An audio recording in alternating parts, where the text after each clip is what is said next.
Self-betraying is a very interesting topic, usually unauthorized by the society abandonment of your beliefs. It's called in that way. Let's say all of a sudden a person is tired of being a conservative and he decides to turn to liberalism. And everybody around him is indignantly complaining about this so-called betrayal and rubbing it in his face.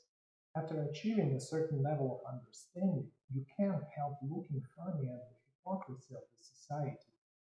On one hand, there is the idea of being undeterred fighters for something, adamant adherers, people with firm convictions.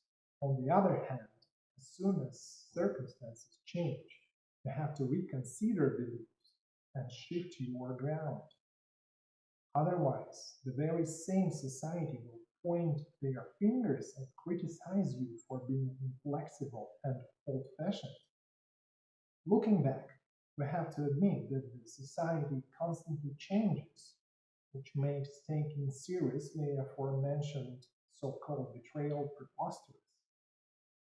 There is a saying amongst politicians: a timely betrayal is just a wise insight.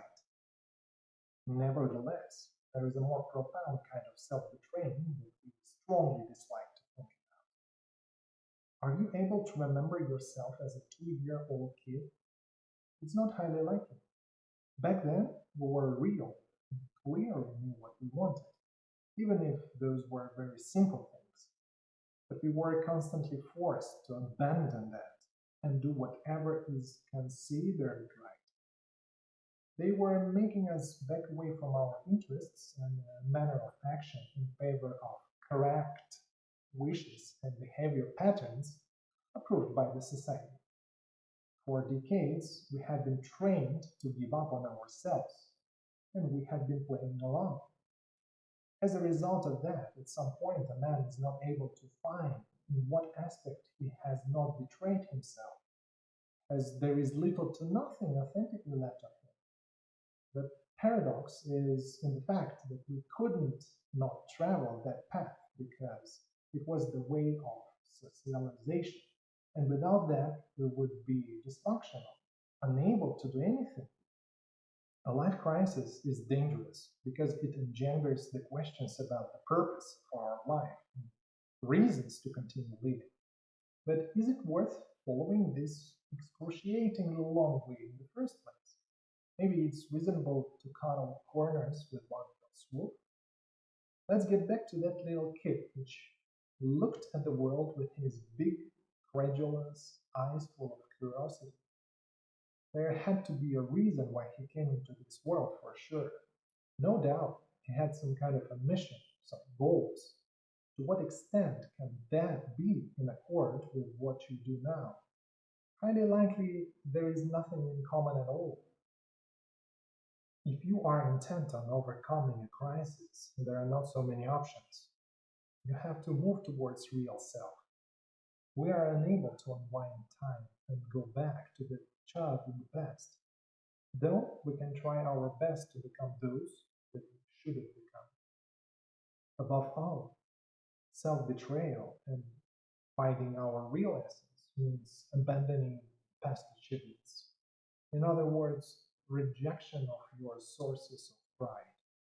Because with all these honorary certificates, tinplate medalets, fancy goblets, positions, titles, glaring pennants, and other different baubles, trifles, and knickknacks, the society was paying us for our self-betrayal.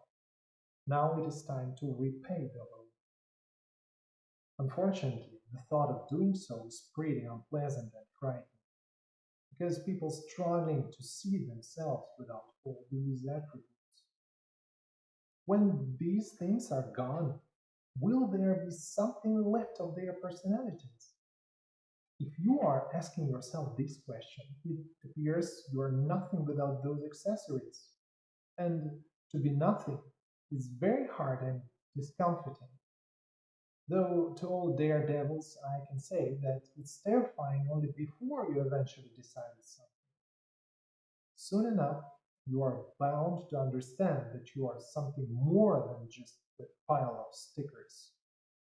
Then again, if you are not ready to sacrifice any of your achievements, considering it of great importance and value, then the result will be predictable. You inevitably will be caught by that and exposed to manipulations over your self esteem.